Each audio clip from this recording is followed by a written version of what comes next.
Hello, everyone. Hey.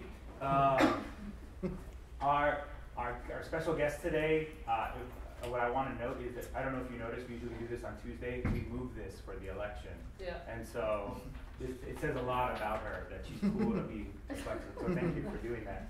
Our guest is Deputy Director for Exhibitions and Programs at the California African American Museum in LA, for those of you that don't know. The executive director who hired her told the LA Times this, and I wanted to make sure I said this. Naima is someone who is really relevant to the world of contemporary art. She has a national presence. She was the missing piece of our vision, and her hire really sends a statement to the community that we really are the new CAM. Prior to her position at CAM, she served as the associate curator at the Studio Museum in Harlem and was responsible for organizing exhibitions and publications. There's a whole list of things that you can check out. It's on our website to see all the lists. I mean, everywhere, everything. New York, LA, it goes on and on. She's written a lot of essays as well for Studio Museum in Harlem, as well as Pomona College, and she is a graduate. UCLA. Sorry, undergrads. We have a bond. But what I did is I researched her and looked, I wasn't stalking, I looked up a lot. What was really interesting was, and I really recommend this, that you look at the conversations she had, especially with Charles Gaines and Mark Bradford most recently. It's really great how she was able to bring these artists out, because it really looks and appears, at least from these videos and just the conversations I've had with different people, that people really trust her as a curator and as a thinker in the contemporary art movement. Also, in 2015, ArtNet News named her as one of the 25 women curators shaking things up. And what I love most is how she describes herself on her Twitter feed, so I will use that to introduce her. So please, put your hands together for wife, mom, and curator in LA who shakes things up, Naima Keith.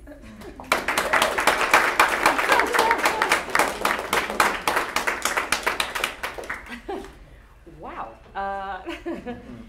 Thank you, Robert. Thank you a million for that. Yes, please. Yeah. Let's make sure it's a little, okay. Okay. Thank you, Robert. I don't think I've ever had anyone read my Twitter bio, so as well as my normal bio. So thank you so much for that very warm and wonderful introduction. This evening, my talk is entitled Museum Responses to Current Events. I want to say at the outset that I don't have answers. This is not necessarily a talk where I'm going to kind of, in a nice, neat bow, kind of say, this is what museums should be doing. Honestly, what I'm going to be talking about tonight are issues that I'm struggling with, actually, myself, right now. And so I really wanted to kind of use this opportunity to kind of talk about what museums are doing, but also maybe bring up more questions and answers as it relates to kind of curating and operating in this exact moment. So without further ado, we live in complicated times. Not only are we on the eve of one of the most consequential and historic elections of our time, but everything around us is changing faster than we could have ever anticipated. Whether it's police shootings in communities across America, or protests at Standing Rock over clean water, or the rising cost of health care, we do indeed live in complicated times. Paradoxically, we also live in a sharing economy, a system of interpersonal exchange built on trust. It is remarkable that at a time when cynicism directed towards corporations, governments, and academia is at a notable high, a growing number of trusting people are more willing to hitch a ride on Uber over a taxi and stay at an Airbnb over a hotel. And in the midst of this flux are museums. At their best, museums serve as both a lens and a mirror. They are supposed to provide insight into the world as it is, or wants to be, and reflects back what the world is saying, showing, and being. As a museum curator and now deputy director, I often consider the role, even obligation, that our museums have in reflecting, commenting, or showcasing current events every day. More importantly, I'm constantly thinking about what the best way to do that might be. Every exhibition season I consider, what events merit reflection? The election or the death penalty? Black Lives Matter a water main break, prison reform, gentrification? Should the topics we cover be conceived of by artists or our community, or both? What responsibility does that put on artists and the museums that show them? What warrants an exhibition versus a public program or symposium? Museums are not merely a reflection of what the world was or did or what a select group of people think. We're gatekeepers of our times and have an obligation to be a voice for the past, present, and future. Now, I must say at the outset, this talk, as I said before, this talk is not meant to present answers, nor will I provide a historical overview of museums and social activism. Activism developing from within museums is not a new phenomenon. Exhibitions such as The Right to Vote in 1972, We the People in 1975, The West as America in 1991, and American Encounters 1992 are just a few of the many exhibitions that were planned as a result of tumultuous political or social climates and incited an unusual amount of action at several levels, including government. Tonight, I want to talk through how I am, truthfully, still trying to understand the museum's role in a world that is changing every day. While I firmly believe that artists should lead the discussion, I often wonder what or if the museum has a responsibility to continue the dialogue once the artist project has been completed. Sorry, I'm still trying to, okay. While I've been thinking about these issues for quite some time, it quite literally hit home when I attended an event at the Geffen Contemporary at MoCA on July 7, 2016, titled, What is Contemporary? Black Lives Matter, Patrisse Cullors, and Tanya Bernard in Conversation. Cullors is one of the founding members of the Black Lives Matter movement. Bernard is the art and cultural director for the advocacy group of the same name. The talk was supposed to be about their work as artists and activists, but it quickly turned into a community forum as it came amid a wave of protests and racial anxiety following two high-profile shootings of black men that week at the hands of police.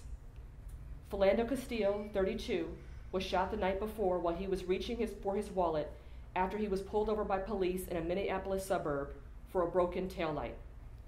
Alton Sterling, 37, was shot to death that Tuesday while pinned to the ground by police in Baton Rouge, Louisiana. The area inside the Geffen was standing room only by the time the program began. That's actually me in the second row. Anyway, people stood behind rows of chairs and on the second floor balcony overlooking the gallery.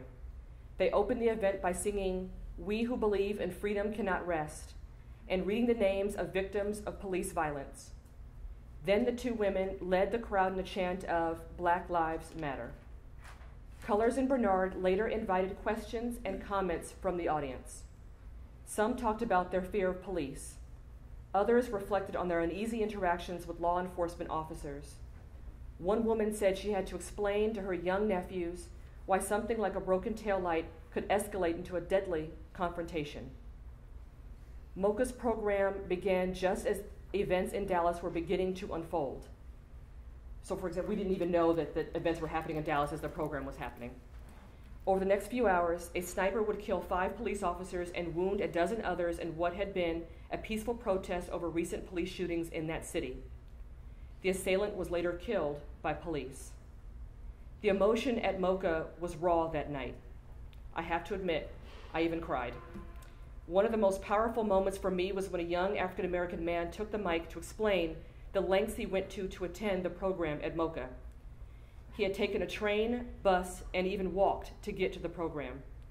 When he got off the train, police officers had asked him what he was doing in the area, insinuating that he didn't belong in that part of town. Annoyed, he had pressed on to attend the program at MoCA.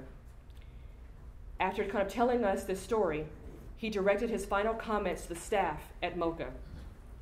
He asked, now that you've gotten a certain amount of cultural capital for hosting this program tonight, what are you going to do next? We are all here. These issues are important. What are you going to do next? Needless to say, I was moved by his questions. Museums across the US and across the world are each grappling with how to deal with being a lens and a mirror, how to take a stand, when to take a stand, if they should take a stand, whether to serve as a space for dialogue or to avoid wading in it at all. There are no right answers or easy ones, but we have an obligation to grapple with the question and begin to assess how we participate in issues that concern our communities. Because, as Ford W. Bell, President, American Alliance of Museum notes, quote, museums are educational institutions, as essential to our communities as schools, libraries, and utilities. We hold more than 1 billion objects and are, and in his words, keepers, protectors, interpreters, and exhibitors of these heritages. Dr. Janetta Cole, director of the Smithsonian Institution's National Museum of African Art, notes that growing up in the segregated South with limited access to museums, that she experienced that even the best U.S. museums featured little by way of what art that wasn't created by men from Western cultures targeting a middle to upper class white audience. Today, that approach is a fast track to irrelevancy. As Arnold Lehman, the former director of the Brooklyn Museum, puts it, quote, the most important book any museum director should read is a U.S. Census, end quote. That means museum curators have to decide what issues merit discussion and showcasing. What's the bar to decide what merits museum acknowledgement? Different museums have chosen to grapple with issues in their unique ways. Some have hit the mark, others have struggled toward it.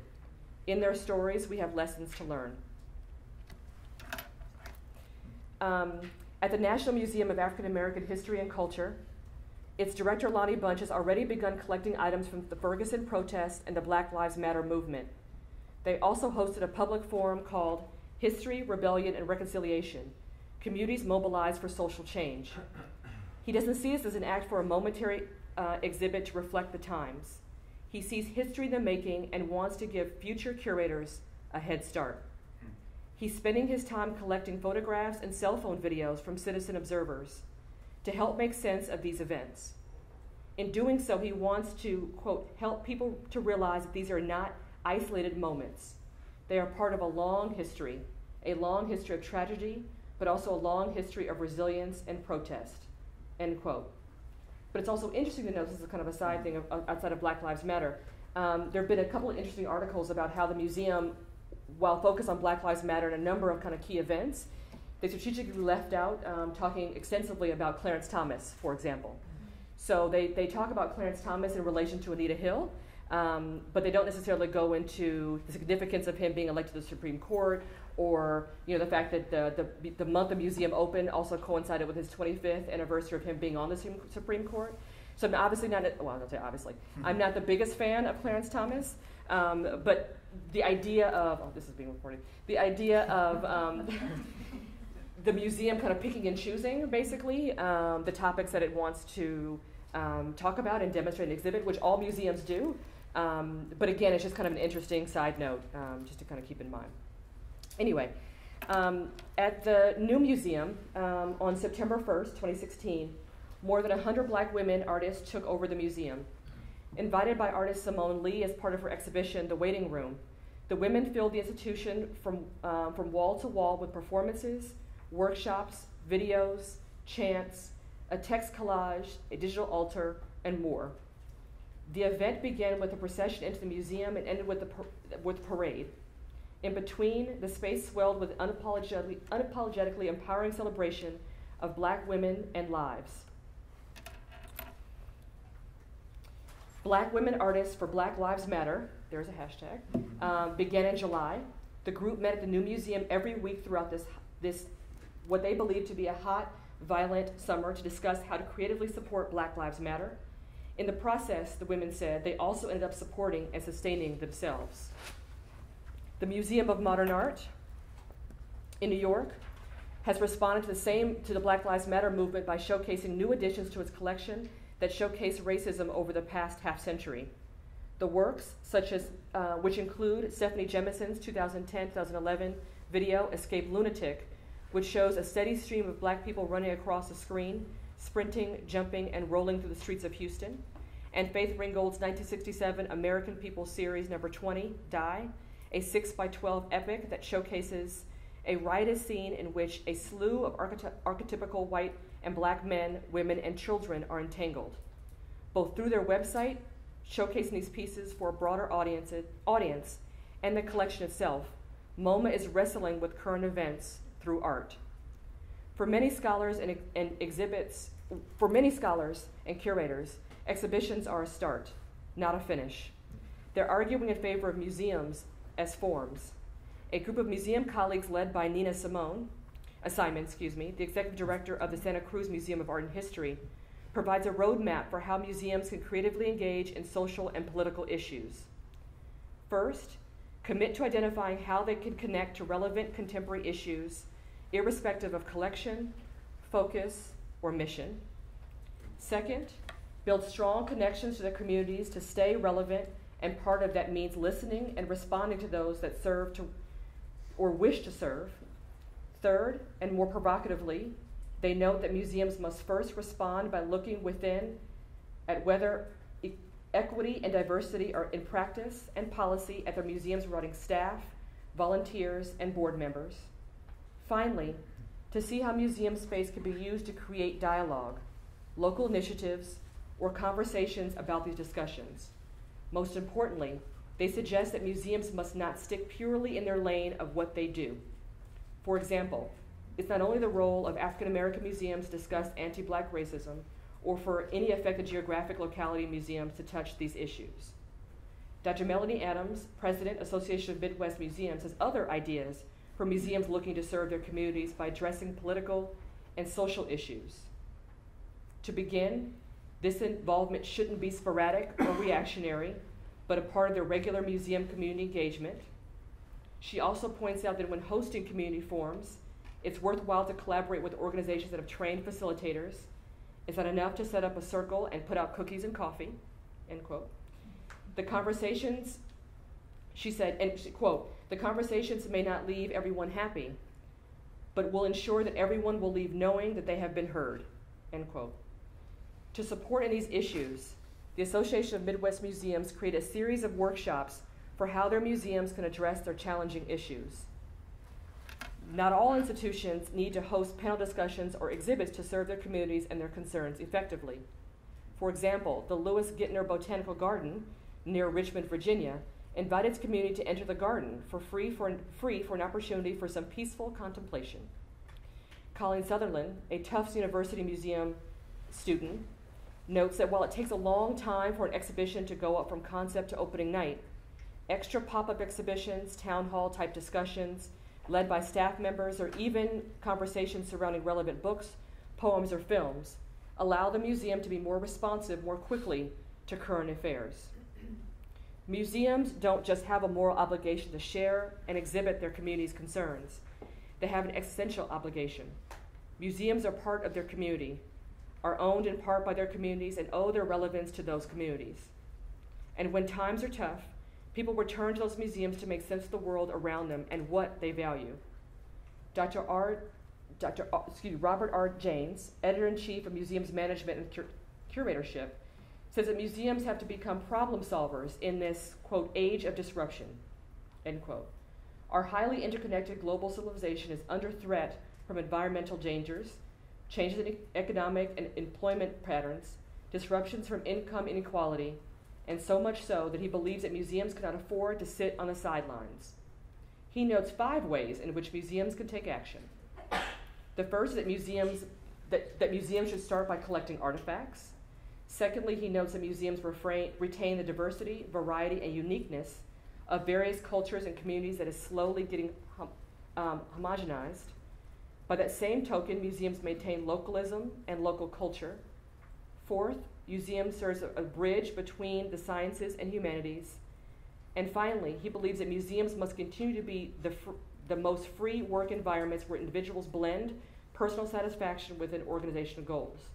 That means museums workers must be encouraged to cultivate personal agency. Jane's perspective on one level is highly idealized and practical. There are elements of it that we need to renew our perspective and our mission, focus, and ambitions, while also remembering that not everything museums do is a top-down effort. It's not just curators who are helping these efforts. Citizens are as well. For example, Black Lives Matter activists came to the Underground Museum in Los Angeles in July 2016 to discuss their movement. When asked by NPR reporter why they came to the Underground Museum, they said it was because, quote, art allows for more honesty. Art allows us to feel deeply and allows for us to evolve, end quote. But, different museums have taken different approaches, and some have kind of shied away from the dialogue. For example, when the Contemporary Art Museum St. Louis hosted an exhibition of multidisciplinary artist Kelly Walker, it received criticism from many Black artists and activists for featuring images of Black men and women coated in chocolate and toothpaste. Here's the backstory, for those of us who have not already read a lot about it. In September 2016, CAM St. Louis opened Direct Drive, the Georgia-born artist Kelly Walker's first solo exhibition at a U.S. museum, featuring photographs of Black men and women smeared with chocolate and toothpaste that have triggered a public boycott of the museum. The protesters, many of whom are members of St. Louis's Black community, demanded proper apology from administrators and that the art be taken down. In a city where people are still grappling with the shooting of Mike Brown and the ensuing Ferguson riots, the situation raised questions of what it means for a museum to hang images of Black bodies that its visitors consider violent and painful. Direct Drive opened on September 16th as a survey of Walker's work to date. Pieces occupy the entirety of the museum, including new site-specific works that do not relate to race. Images from Walker's Black Star Press and Schema series, however, quickly became the subject of heated discussion during the artist talk of September 17th. The former series consists of photographs of the 1963 Birmingham movement printed on canvases that Walker covered with melted white milk and dark chocolate. The latter series appropriates covers of King magazine that feature provocative pictures of Black women, enlarged and streaked with pastel-colored toothpaste. At the artist talk on September 17th, visitors attempted to do better understand the imagery, but left believing that neither Walker nor the curator Jeffrey Uslub could satisfactorily explain what they meant. According to artists in attendance, including Davis, Walker dismissed inquiries about whom he considers his audience and why he is fixed on images of the Black body and of racial injustice. In a Facebook post, Davis, who was one of the kind of lead protesters boycotting the exhibition, called for a boycott of the museum until administrators remove the work and issue a formal apology to the Black community. Black administrative staff and their allies at the museum have also sent a private statement and list of demands to CAM's board of directors. The exhibition, slated to end on December 31st, currently remains in its original state. Museum director Lisa Melandri said she expects to make an institutional decision on how to move forward with all involved voices considered. As of right now, they've put out this particular sign. So the museum had been planning the exhibition for 3 years. Darren Wilson shot and killed Mike Brown in August 2014. According to museum educator and artist Lyndon Marat, numerous staff members were skeptical towards certain works in Direct Drive and had raised questions about the exhibition prior to its opening. He personally had questions about issues of authorship, whether Walker is trivializing his subjects' experiences or undermining their power, and whether he is being constructive or destructive in how he incorporates his imagery. One event the institution had planned months in advance was a scheduled panel discussion called Critical Conversations, Art and the Black Body, which addressed topics from how Black bodies were used in contemporary art to how people feel about who has the right to depict certain human subjects. Walker's work served as a jumping off point and also provided context for the dialogue. Those boycotting the museum, however, were not satisfied with just a talk. Quote, "I'm tired of doing panels, discussions, and talks with white people who don't care about us so they can have the whole world see us go through pain and get more people into the museum," end quote. That's what Davis told Hyperallergic. "I won't be doing any panels. I want tangible, real steps. Will they do this? What will they do, and what will they do right?" For Irving, and many other people there, including Davis, Any words must be met with action that channels the museum's approach to curation, installation, and public presentation now and in the future. Quote, if they support this work, they support white supremacy and white men being able to do whatever they want without question, end quote. Quote, let's use common sense and address a systematic and male-dominant perspective. Let's make a change in how art has been being shown and keep making strides to change for the better. They need to recognize that from a position of power, they can watch and look at the work from a distance. But how does the public they serve view the work? Art is life, and life is art. It is not inseparable. The people coming to view it need to be a part of decision-making, not just shock value or market value, end quote. The museum missed an opportunity to serve their community by refusing to engage with activists in its museum talks, avoiding discussion, and shutting down dialogue. In the end, some activists wanted to actively boycott the exhibition in the museum, while others chose to focus on creating their own projects, exhibitions, and showings instead.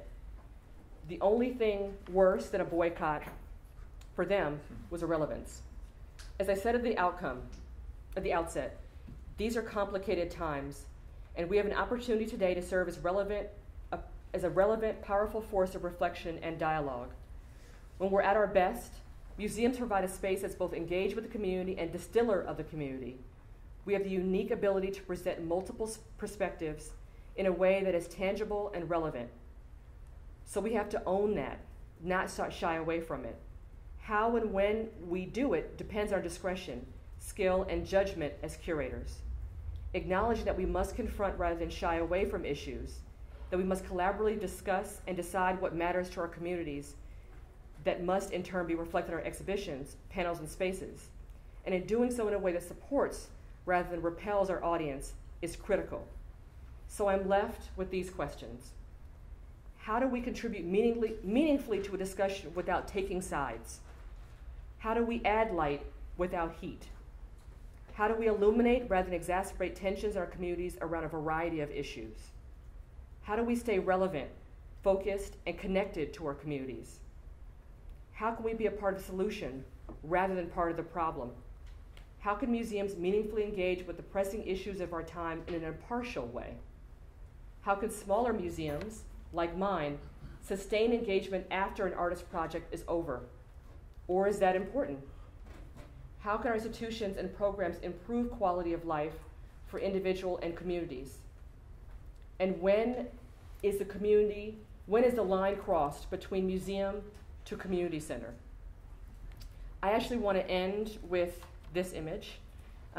It's a flag that artist Dred Scott hung outside of the Jack Shaman Gallery.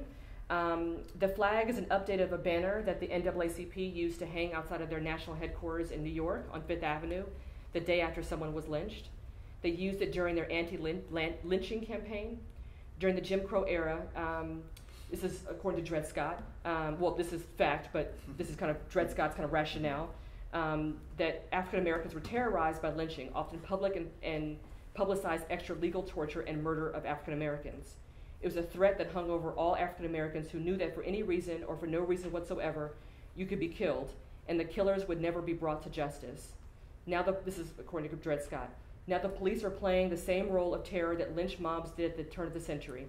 It is a threat that hangs over all African Americans, that we could be killed by the police for no reason whatsoever, for a traffic stop, for selling CDs, for selling cigarettes, shot to death, choked to death, tasered to death, driven to death, standing still, fleeing, shot in the chest, shot in the back, hands up, hands down, point blank range or at a distance, and the police never face justice for their crimes.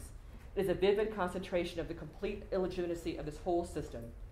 Legal armed enforcers of relations of exploitation and oppression, murder with impunity.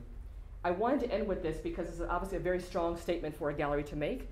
The gallery got a number of death threats for hanging this flag outside of their gallery, but they felt it was important, obviously given the kind of political climate, to make this kind of statement and let it be an artist-driven one. And they kept it up for quite some time. Dred Scott has since kind of moved the flag to other locations. But again, I'm just really kind of interested in what museums can do in terms of the statements that they make. How can the statements they make be the kind of the most beneficial? And again, how can museums sustain? That's for me is the kind of the biggest question. How can museums sustain the level of engagement that's initiated by a project, for example, like this? Thank you.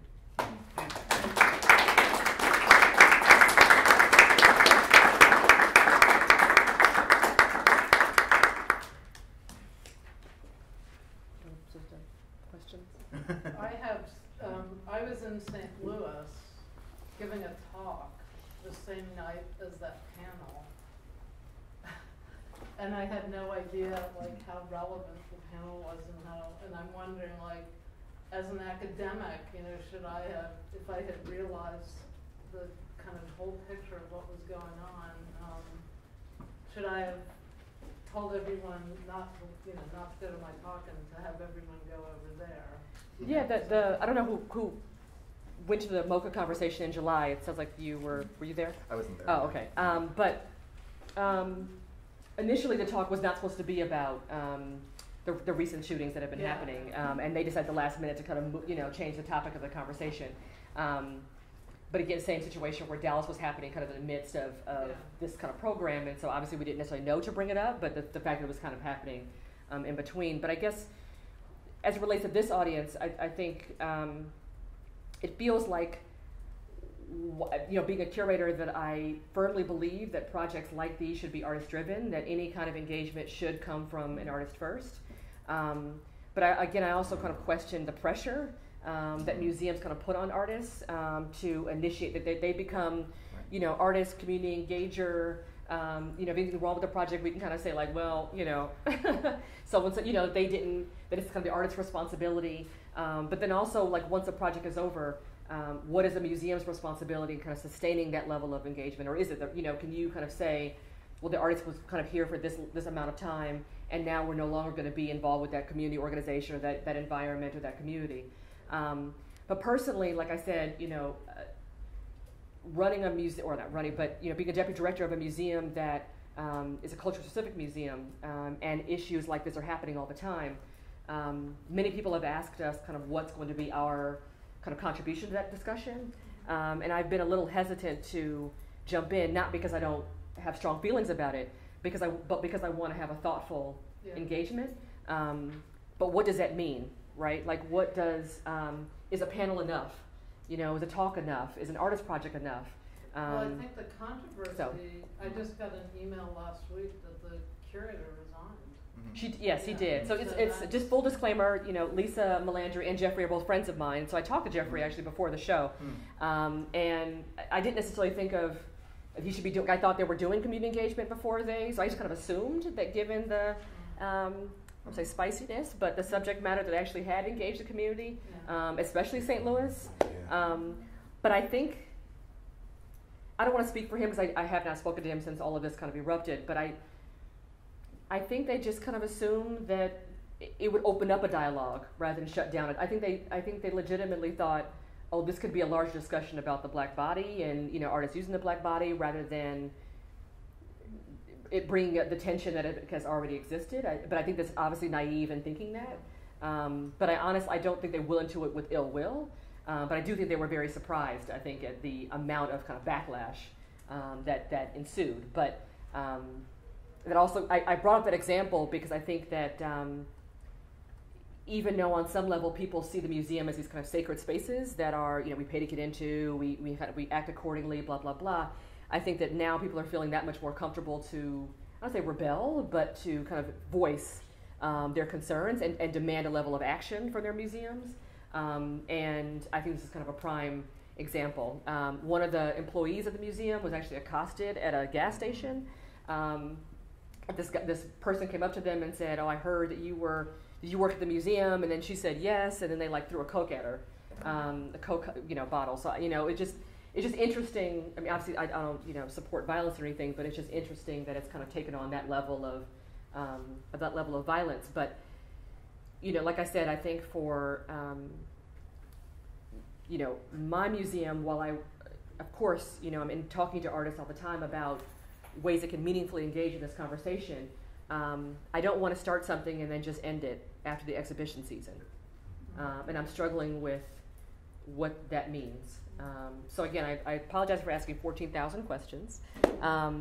But I guess I felt like, because I'm in an audience, with an audience of both, artists and academics and curators and all that great stuff, that I could just be honest and not necessarily say that I had all the answers, but rather present kind of real life issues that I know that my colleagues and I are kind of grappling with. I think a lot of my colleagues are just grappling with trying to make their audience more diverse. They're always asking me, Naima, how do we get a diverse audience? As if I have some magic, whatever. But I'm much more so grappling with, like I said, how to responsibly address some of these issues. But like I said, do so in an impartial way. So for example, if we did a talk about police violence, but then there's 20 police officers that go to Chick-fil-A every day. It's like the proximity. And you just want it to be kind of understanding and also, I don't say sympathetic, but kind of presenting both sides, but then the community kind of feeling a certain expectation for a museum that is committed to artists of color or people of color. And so it's just, kind of interesting. So if any other questions or even suggestions, I'm very open to. Do you want the light? Sure, we can. Oh. Wow. Turn one Okay. of them on. Yes, and now I'll get to it. So you mentioned at the St. Louis Museum that it had been 3 years that they had been planning that. Do you guys have the same problem at CAM? Is it that long of a distance between you deciding an exhibition is going to be there and it showing up? And are there any thoughts of changing that right now? So we're a lot more nimble. That's a code word for saying no. We don't necessarily plan that far out in advance. I think with, again, not necessarily talking to Jeffrey necessarily about the all the drama, because it was his first kind of major U.S. retrospective. I think 3 years was because to kind of assemble this size of an exhibition. So I know they do shows kind of in shorter time spans and also in longer ones, but I think because this is such a huge undertaking, I think that's why that there was the 3 years planning for that particular show. At CAM, we tend to maybe work a year out, a little bit less. But again, you don't necessarily want to be reactionary in your planning. And also, sadly, because these incidents keep happening, which one do you respond to and how? That's the biggest. Because then there's Mike Brown and there's Philan. There's so many, sadly. So it's kind of like. Then there's Flint, and then there's gentrification, and then what I didn't bring up, because I just kind of want to focus on Black Lives Matter, but the Brooklyn Museum and their attempt to kind of grapple with gentrification. And they've kind of held a number of different forums at the museum about gentrification. To some success and some not so success. And there has definitely been some backlash because there's been kind of okay, you're a part of the gentrification. And so on one level, opening their doors to kind of having those kind of conversations, but also realizing that now you are not implicating yourself, but you're actively a part of that dialogue. And so just talking to some of the staff, that there's definitely been a concern, or I guess, or rather the success of hosting those kind of dialogues at the museum. Not that they would shy away from it, but it's kind of like, I don't say free reign, but it's definitely been kind of an open dialogue, and I think they feel like, okay, we're no longer in control of this. It's just gotten so big that we're no longer kind of knowing where this kind of conversation is going. So the short answer to your question is we plan about a year out. But again, it's which incident do you refer to? How do you refer to it? I think for the Mocha example, while we were kind of grieving one incident, another one was happening. While I would like to believe that these incidents are going to stop happening tomorrow, I can't obviously promise that. And so again, is a symposium enough? Is a dialogue enough? I know it's a start, and it's definitely an opportunity to get things out and to heal. But I often wonder, what is our responsibility as a museum to kind of sustain that dialogue, and then for how long, and to what community am I serving as well? Yeah. Hi, hey. Thanks for coming. It's so exciting to have you here and just so close in proximity. Thanks. Yes, we're across the street. If anyone hasn't been yet, please come by. It's brought up a lot for me, and one of the things I think from an artist's point of view, and something that I know that we grapple with here in our own program is thinking about sort of ownership of ideas or culture, how artists approach their work, or even artists feeling trapped by their own identity or cultural sort of orientation, whether it be, you know, sort of more racial or more socioeconomic. And so I guess my question is just sort of more, if you could riff off that, or if you have any sort of pearls of wisdom to impart.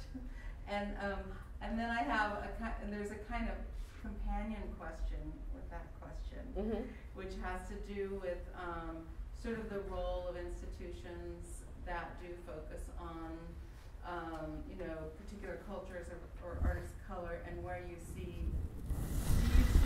their role, how do you see that role transforming, you know, over time? Just writing this down because I'm going to forget. Yeah. So I'll talk about the culture-specific museums. I have spent most of my career actually working in culture-specific museums for many reasons. One is because I've maintained a commitment to artists of color, and it's not to say that's the only place I could do it, but I felt like that's the places I had the most freedom. But I think for me, the role of culture-specific museums is just to continue to open up a dialogue, to surprise and debunk and to inspire for people who maybe walk in thinking that African American art looks like X, Y, and Z, or is supposed to look like X, Y, and Z. I feel like it's our jobs and it's our opportunity. It's an opportunity for us to kind of open up that dialogue and maybe show you artists that you had not been familiar with, or works or style of working that you didn't know that African American artists were working in, and for us to kind of constantly challenge and also bring to the fore artists that are obviously worth, or artists that are either worth bringing your attention to, or kind of expand the dialogue around what artists of color are doing. I have always worked for curators, like Thelma, for example, who believes that you don't necessarily lead with race. And so, like, if you go to a studio museum, for example, you know that the mission is to support artists of color, but it's not like in the wall descriptions or in the wall labels that's necessarily at the fore. That just happens to be what the mission is, but not necessarily that's something that's foregrounded, unless it's something that has to intricately dealing with your work. So I see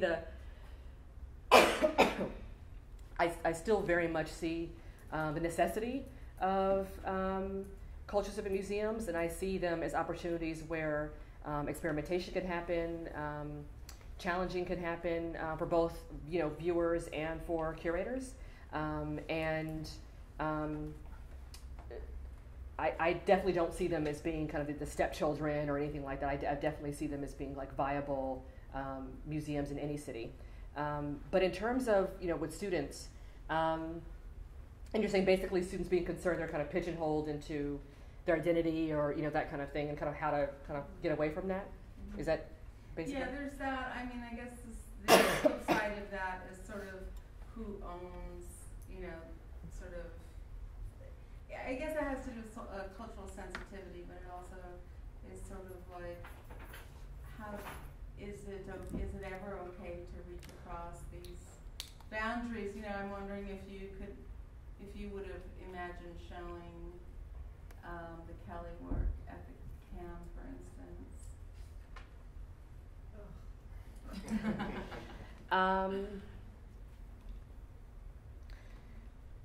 Probably not. I mean, there's a side of me that doesn't necessarily like. I'll say I don't like the work. It's just that I don't necessarily find it intellectually challenging. But at the same time, in our conversations about the work beforehand, I would have asked him about his decisions around using the black body, and if I felt like they weren't responsible, I think that would have shut down the conversation. I think if you're going to blow up a King magazine to beyond life size, you have to be ready to talk about that decision. And I think that in our myriad of conversation before that I have with an artist before a show, if I would have felt that he couldn't address that in a meaningful way, I would have, or at least known about why that's problematic or interesting or not interesting, or why toothpaste or why certain materials, or if he can't answer that to me, then I probably wouldn't have. So I do, in my many conversations with artists, I do kind of ask them the why and the how, and so I do ask for a level of accountability around using certain subject matter. It doesn't necessarily need to be like, Henry Louis Gates in terms of, the information you have about, how artists have used the black body, but I do kind of expect a level of responsibility around that. So I think that based on what I've read of his responses, it didn't feel as if he was adequately able to address his interest, and so just kind of shrug of like, that I do what I want to do wouldn't have been enough for me personally, and it definitely wouldn't have been enough for me to take the leap and show that kind of work at CAM.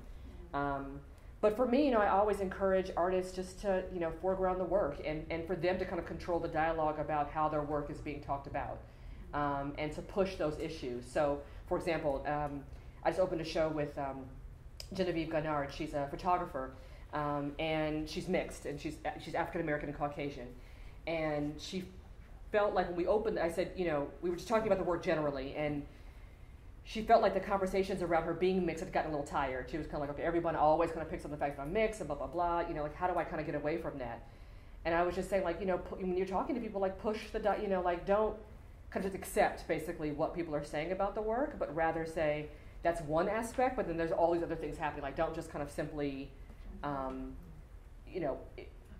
let the conversation end with them kind of like, oh, it's only about you being biracial and you're kind of like tormented by this issue.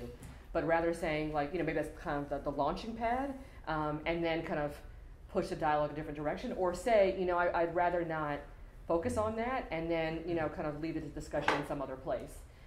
Some artists, for example, have even stopped working with a particular series. So the conversation with Mark Bradford, he stopped using end papers in his work because he talked about how the conversation was only about him being an African American artist who had a beauty shop background and blah, blah, blah, and it was only about these certain diets. So he like literally said, I'm just not going to work with end papers anymore. And so kind of completely kind of moved to working in a different way because he felt like the conversation had become a little stale. So I'm not saying that artists need to abandon necessarily their materials. I think Mark obviously had reached a level of success where he was able to do that. But I think in terms of like how one kind of sets the parameters for how their work is discussed, I think is one of the key ways I think that especially younger artists can make sure that their identity is not the only thing that people are thinking about or framing their work around. Yes, Leno. In our education system, race relations and turbulent times are historicized as compared to being contextualized with contemporary moments. For example, like Betty Saar, Adrian Piper, it's always shown in a historical context, but when I go to museums like CAM, it's like a contemporary focus. How can both contemporary art be contextualized with historical art, and the other way around also? How can historical art be contextualized with contemporary art when they're dealing with the same issues in a museum setting? Right. Good question. I mean, I think when I brought the example of Lonnie Bunch starting to kind of collect materials from Black Lives Matter, I think that was his attempt, or him moving towards contextualizing what's happening in terms of Black Lives Matter and into this larger conversation. And so you see there have been kind of protests around civil rights been happening for a very long time, and him kind of saying like, okay, that these cell phone videos and that these signs and posters have validity, and so by us collecting them, they're assigning a level of validity to these objects. And so it's not just necessarily about kind of capturing this contemporary moment, but also wanting to kind of show them in this larger kind of dialogue, so that when people come in, it's kind of like, oh, okay, like this is not, Black Lives Matter relates to, the Black Panther movement and, other things. And so I think, hey, there's Genevieve, I was just talking about you. Anyway, so I think, creating a kind of dialogue where it allows people to see things in a trajectory rather than necessarily as isolated. I think that's kind of the best way to kind of provide a level of context for contemporary items. But I do agree that there are, certain instances where certain artists are are kind of put in a certain framework. Like let's say Betty Saar, for example, where it's like, oh yes, she worked at this time period, and it's all about this and X, Y, and Z. But I think her gallery, for example, has done a great job of like trying to push the conversation forward and show many more contemporary works, but also kind of pointing out how the subject matter she's bringing up isn't still very relevant today. So I think they're trying to kind of contextualize her work within a much more contemporary dialogue as well. Dale. I'm feeling really a massive kind of conflict when you think about what the museum can do, will do, compared to what is happening on a daily basis, and how you make the adjustment to be relevant. At the same time, you have to think out of the box. You have to think 3 to 5 years ahead of time, all the time. And so the conflict has to do with when do you allow a contemporary conflict to change the course of your master plan. And without the master plan, you have nothing. And I know that's part of what you're dealing with, and I think it's something we all need to think about. It's not that we want any of what's contemporary to go away, but it has the power to change the trajectory of your entire institution. And you're not the psychologist. You're not the savior. You've got a different role. But it's just interesting because, like you said, you're showing exhibitions, and sometimes they coincide with something that's happening, in the world. For example, I did a show with Titus Kafar, and it was about, it was called the Jerome Project, and this is at Studio Museum a few years ago, and the show was about, Titus's search or his attempt to kind of understand his own relationship to his father. His father was incarcerated for a number of years. And so he Googled his dad's name and found there were a number of other gentlemen with the same name in the system. And he just started kind of like, Googling other kind of more common names for African American men, and came up with it, within kind of these prison search engines, and then came up with a lot of other people, and just really kind of started thinking about the relationship to his relationship to the prison industrial system, and how it affected his relationship with his father. And so we made these very small kind of sculptural objects with the faces of these different African American men, all anonymous, and he called it the Jerome Project. And again, it was this kind of the search for understanding his relationship to his dad.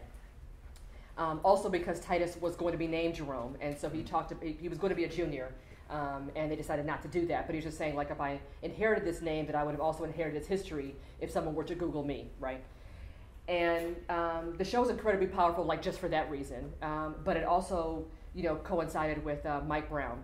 And so people, even though it was about the prison industrial system, I think people just kind of felt this, these kind of anonymous African-American men, all of whom were incarcerated, but just like these figures, these faces of these African-American men, it felt very kind of resonant for the moment that was happening. And so that exhibition, for example, people were like, wow, the City Museum is so timely, blah, blah, blah. And I was like, yeah. Mm-hmm. So it just happened to kind of coincide with that moment. But I agree. I mean, if you have a whole exhibition season planned, let's say for 3 years, do you, as a museum, look like you're not paying attention to, you don't have your finger on the pulse if you're not necessarily responding to the issues that are happening, right? So if I have a show planned on conceptualism and minimalism and, all these other things, and then like people are dying, in the streets, do we look out of touch? At the same time, it's like, do you just scrap your whole exhibition season? So, it's just an interesting, with the Simone Lee project that I posted, she actually added that to her show. So that was actually not part of her original exhibition at the new museum. She felt like, her as an artist, that she needed to make a stand, and actually went to the new museum and said, I want to add this project to my my exhibition. They agreed, but it did take a little pushing from her to kind of say, like, I think this is an important moment. I want to do this, blah blah blah. I don't necessarily know from the inner workings of the new museum if they were like no, but it's just kind of the power of an artist to kind of say, like, I feel this is a really important moment, and I don't feel like my show really addresses fully, I guess, what's really happening right now. And so I know that she's the one that advocated for that addition. But again, I do worry that museums are often maybe putting artists in a certain position that it's not like Simone wanted to do this project and she wanted to bring the artists together and she wanted to address these issues.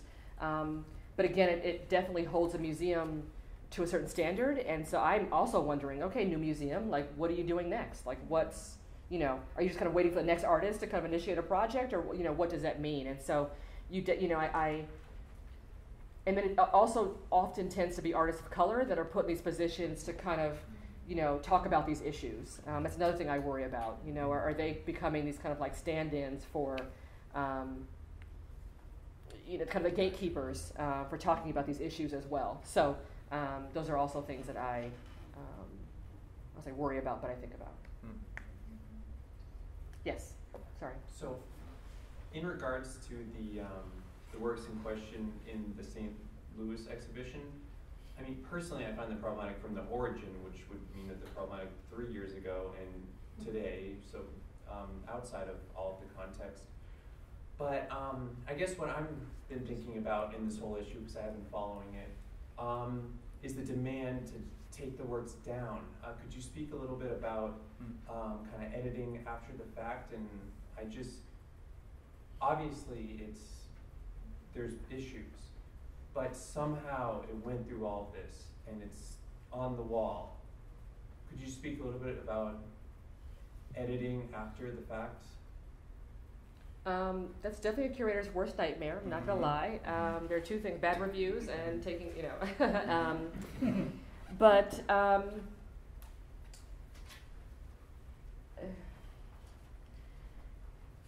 to be honest, I don't know like I said, for me personally, the work wouldn't have gotten this far, but, on one level, I could see why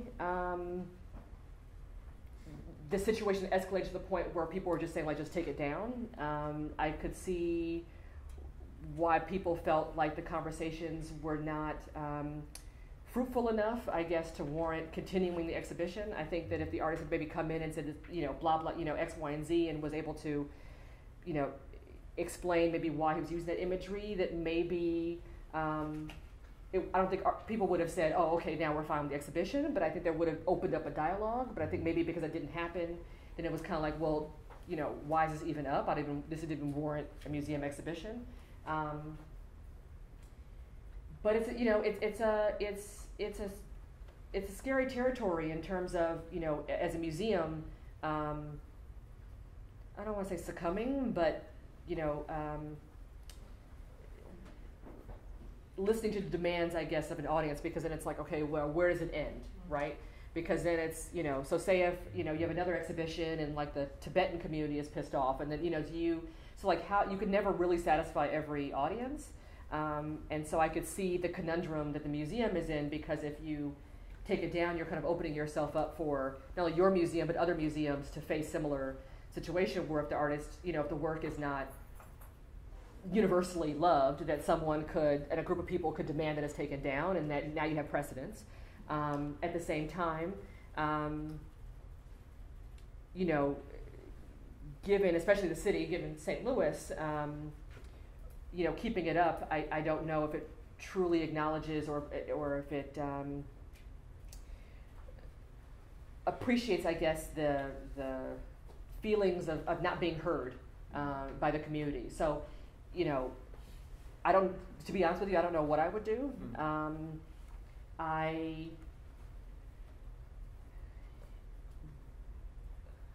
But I recognize the conundrum that they're in, and I don't necessarily know if taking it down is the answer, because, like I said, then you're opening yourself up for anyone that has an issue, or the community now being, right? As a curator, you have to make decisions every day, right? Which artists to show, which works to show, in what context, how is the work framed? Those are all decisions, and so you're opening yourself up for.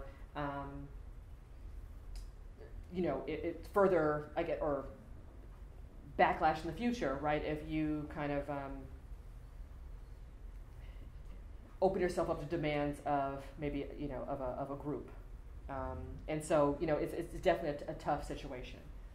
But I do think that maybe having conversations in advance, or, being aware of the fact that this audience may have a problem with the work, or maybe even preparing the artist for these kind of conversations. I mean, there are a couple of things they could have done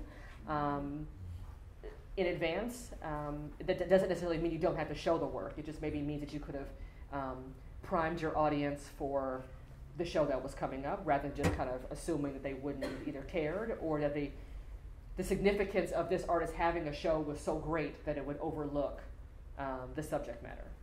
I think that's what happened. I think in the end it was, this is Kelly Walker's first exhibition, we should all be so excited, and that we're just gonna kind of ignore maybe these larger issues, and also maybe thinking that, okay, the audience that comes to the museum, this is what I'm thinking, right? I don't know, but maybe that the audience that's already coming to the museum is not diverse, in that we don't have to worry. Does that make sense? Like, it's kind of like, well, the people that are seeing it, I don't know. This is just my own, okay, in my head, I'm like, okay, why? So maybe they just thought that, our public is going to love this work. And so we don't necessarily have to do the advance, because there's just going to be so, an amazement of this artist. And so, I don't know.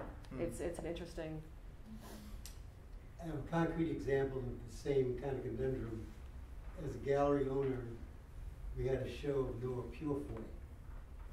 And it was a show, first of all, we were a commercial gallery, so we had to make the decision that we will not make money on the show. The second was, we were in a middle-class neighborhood with a very controversial, social-based exhibit of where a number of Black people stand in the world.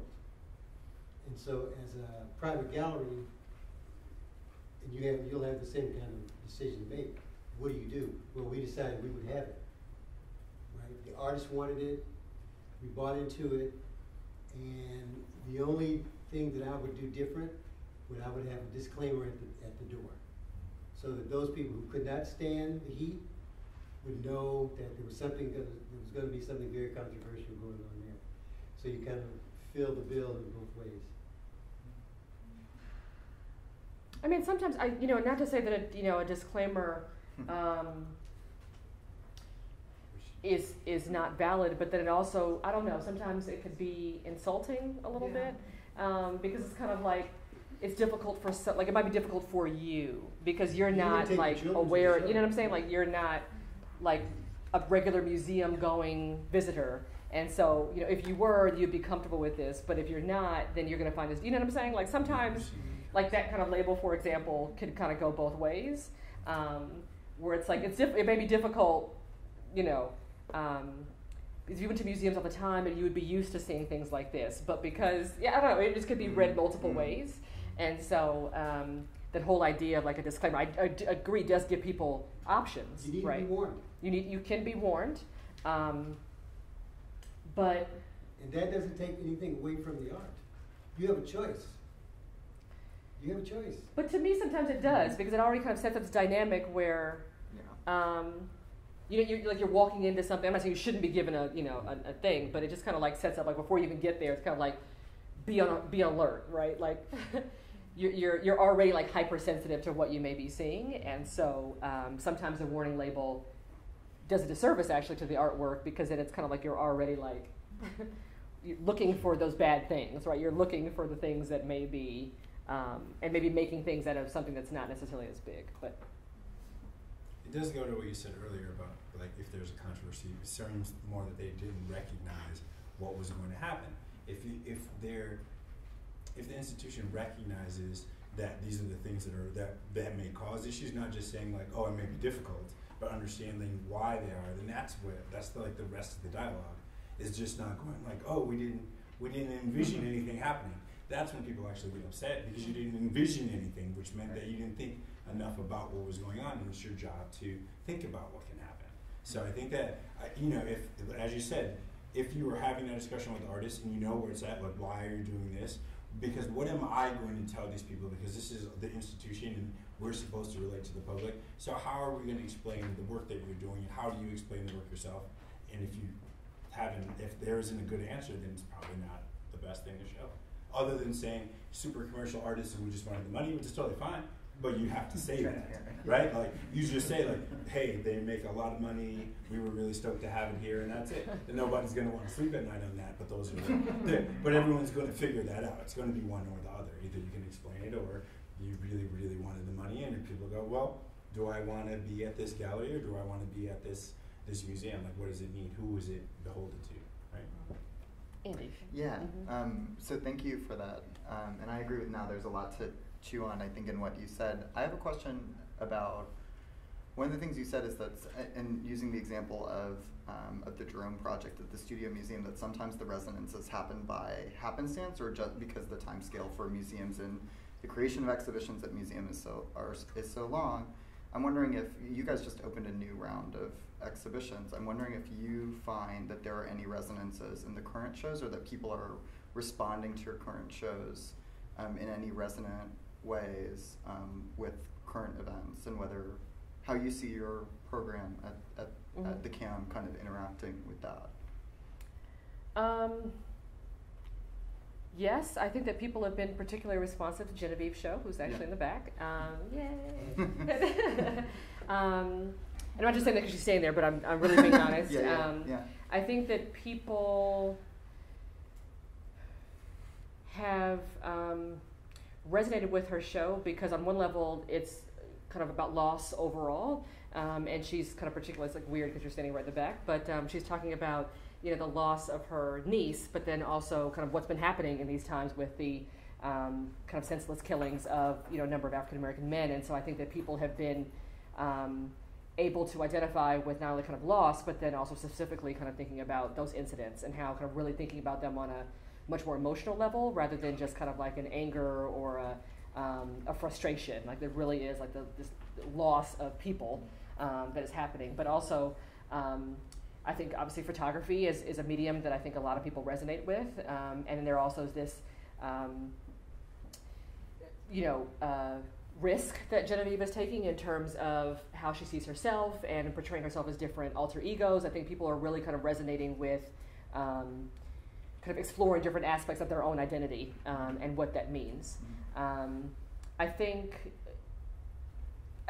different people see different things in every show, and so even though I don't see anything that's like particularly of the moment, it's been amazing how people have seen work and just said like for example like Hank Willis Thomas's Black Righteous Space, the video that's up and some of the dialogue I think people have found particularly resonant, or kind of thinking about the Confederate flag in different ways and how it's been inverted using different colors. And so I think that even though I didn't necessarily plan because we're in this moment that I have to have it's more about like work I think is interesting. I think that people have been able to kind of pick different things out and say, what I really, and also just because a lot of artists are thinking about it as well. So, for example, in next season, I'm doing a show with Kenyatta Hinkle, who is also an emerging artist here in Los Angeles, and she's doing a show, a series of paintings about the invisibility of African American women. She was particularly moved by the serial killer, the Grim Sleeper, who was an African American serial killer here in Los Angeles. He killed like over 80 women over a span of like 30 years. And the police had been finding these bodies over a number of years and just didn't link them together, but also just kind of ignored it because a lot of the women were prostitutes. And so it took a lot of activism within the community, and finally they were able to capture him. And he was just charged I think this year, and it was a whole big thing. But anyway, he lived in a neighborhood. He would just like dump the bodies like around. It was like it was just egregious how long it took them to capture this man. But anyway, so she was like particularly moved by the invisibility of Black women, and was doing a whole body of work basically about this. Now, maybe that's people might resonate with that just because of Sandra Bland, like other things that are happening.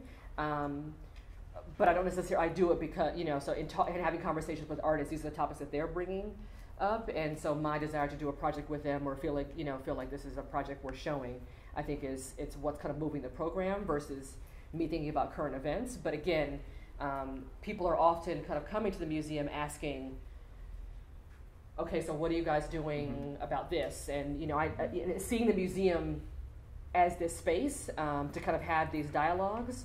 And although like I said, I want to have them, I don't want to open up a Pandora's box that I can't continue. That's what I'm afraid of. I'm afraid of, hosting one dialogue, and then what is it? Do I keep bringing in, do I call, now, hey, now can I, can we do a performance? Can we do this? And it's kind of like, wait, what? Like now I'm like, so I guess I just, I don't want to, again, put the onus on artists every single, I want the dialogue to start from them,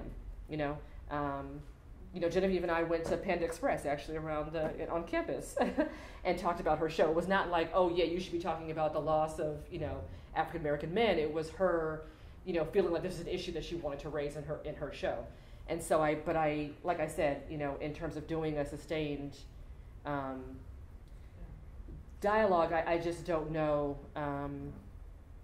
like I said, how to do it in a meaningful way. I guess that's what so again, everything, because I'm a curator, everything will kind of start and end with artists. Yes? No, I've been thinking about a lot of things hearing you talk, but because as you were talking, I kept thinking, well, how do you measure success? You asked the question of how do museums sustain a level of engagement, and in a museum, typical museum, success is you open an exhibition, it closes 3 months later, you have a party, beginning, end, whatever, good reviews, etc. And also you have a board to which you have to respond and blah, blah, blah. But I'm thinking also, in part, and a lot has been said about the diversity of boards. And I think one thing that's sort of, we haven't talked about, but you sort of alluded to right now was, you're a curator of color. I don't know the diversity or the staff or ethnic, racial profile of the Contemporary Art Museum, but I wonder, the plurality of voices, that's when issues are raised, like, maybe this is perhaps not the best topic, or, this tape. But that's also kind of like slippery, because then you put the onus on that one, that one person, so you become like hi, I'm the black person in the audience, and I'm just saying that, and everyone's like, well, why is that not right, Naima? That kind of, so yeah, I 120,000% believe in diversity. I strongly believe that it has to go from the board down. That's the only way to really affect institutional change, because the board obviously is who write the checks, and they, kind of guide the museum in many ways. So I definitely agree in diversity. But it's tough in certain situations to, to be that voice. Yeah. But anyway, sorry. I was just No, but more likely than not, my guess is that things like this happen. Not that it wouldn't happen because when you have curators of color, but I'm not sure what I'm trying to say, but I think someone would have said something. Well, I guess, Lyndon Barra, I guess, an artist there, I guess he did bring it, according to the, the articles that I read, I guess did bring it to the attention of the staff, and I'm not, obviously decided to move forward with the exhibition. Again, because I think that the significance of the exhibition, I think, trumped whatever concerns may or may not come up during its run. And so, I think that maybe people did, from the research that I did, that people did bring it up to management, if you will. And I think it was, no, but this is Kelly Walker's first, major U.S. retrospective, and this is the first time this body of work is being shown in St. Louis, all these kind of firsts that, all museums, including our own, like to say and do. I think that maybe kind of overshadowed whatever concerns may or may not have come up. So, that's an issue as well. But yes, all the way in the back. Thank you so much for the talk. Regarding the example you gave as an opening of that MoCA talk, I was there that night, and I think one of the most powerful, productive aspect of that night is that, as you mentioned, it was unplanned, and so to me, it was very surprising that this was happening in the museum. It was totally not what I expected. I agree. Yeah, me too. And I think it was a shared feeling for most of the audience. And I actually went there with someone who had never been in any community organized event or I think it's fair to say, felt a little like uncomfortable out of this like unexpected night. And I found that this discomfort that I felt in my friends, but also in the audience, I had a sense that there was some discomfort from this happening there at MoCap that night, was actually very productive. And to me, and I mean, correct me if I'm wrong, but I have the impression that some of the other examples that you're bringing are also about productive discomfort within a museum. And I sometimes have frustration about the opposite tendency of very sanitized and aestheticized activist movement from the museum, within the museum, presented in a very comfortable for everyone way, and non-threatening and very like pleasing and easy. And I was wondering of what were your thoughts on this like counterexample of very sanitized, aestheticized, easy, comfortable reuse of activist movement within museum institutions. So sorry, just a recap. So basically you were saying you were there at the MoCA talk as well, and you were saying that people were uncomfortable because it's not what they were expecting. And then you were saying that, but there are other examples where museums have done more kind of like safe, you know, like just the panels and, you know, much more formal, I guess. Or just exhibition about social needs, let's say, that feel like you lose a lot of the sense of urgency or like violence or discomfort, difficulties that what the show is actually about is a lot of this discomfort is lost once it went through the process of being curated and exhibited in the museum. Right. Does that make sense? Yes. No, I mean, it's an interesting, you know, I think another kind of piece to that about in terms of the MoCA conversation is that not only did you not expect to have that conversation at MoCA, like my mom and I were like literally looking around the whole time, like, are we really at MoCA? Like, of all places, you know, like it's kind of like, really? Like, I was like, I mean, I love MoCA, FYI, but you know, it was just kind of surprising, right? That it was like that it was even allowed to kind of like turn into this, but also, you know, the two women that led the discussion, once they opened it up to discussion, asked that only people of color be allowed to speak on the mic.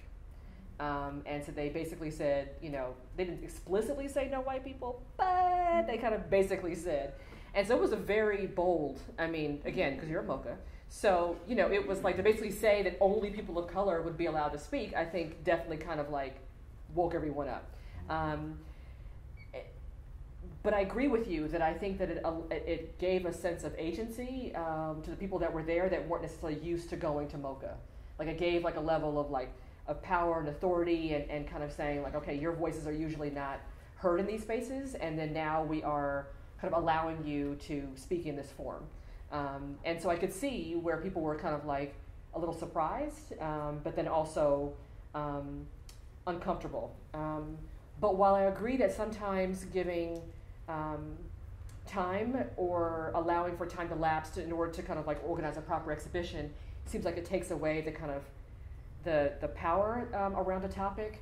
I think it also allows for a level of distance, so you can look at something, and that's, I guess, that's what I'm working through right now, right? On one level, of course, I want to address, you know, police brutality, but I'm worried that if I jump on it, you know, that the topic right now, that I'm not necessarily giving the distance and time and research and context that it needs to really kind of flesh it out as a topic, and so that people are not seeing it as this isolated thing, but rather in this longer conversation about the relationship between, let's say, African Americans and police officers, or seeing this longer conversation about why certain laws are in place or why certain attitudes are in place, and that takes time to do it well. And so I agree with you that sometimes the relevancy of that particular topic is maybe not as pungent as it is like the moment it happens. I think we've seen over time that because these things keep happening, that sadly, which I hope not, even if I were to do an exhibition next year, it probably is not the end of police brutality. You know, it's not going to end right now.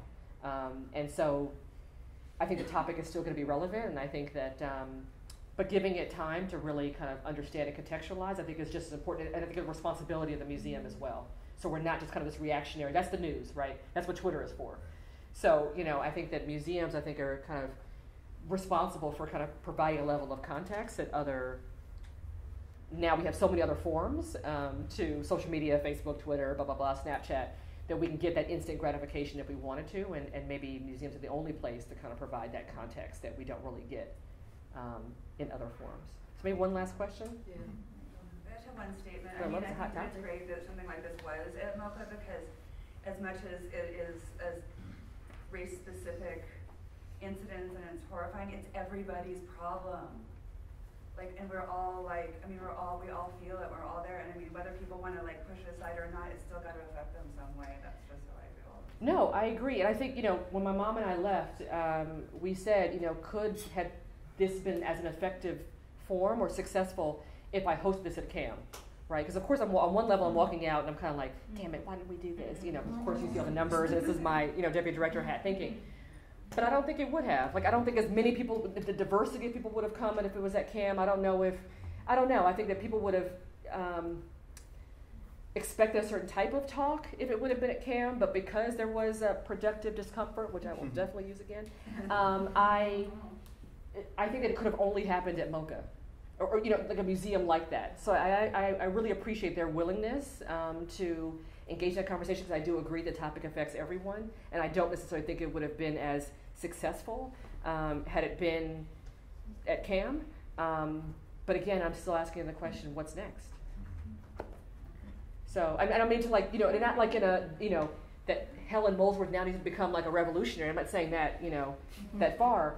But again, it's kind of like, you know,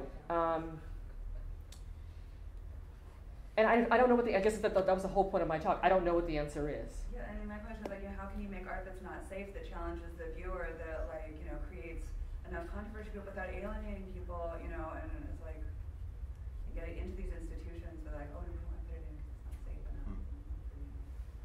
Yeah, that's a conversation over drinks, because I don't know. Anyway, thank you so much, everyone.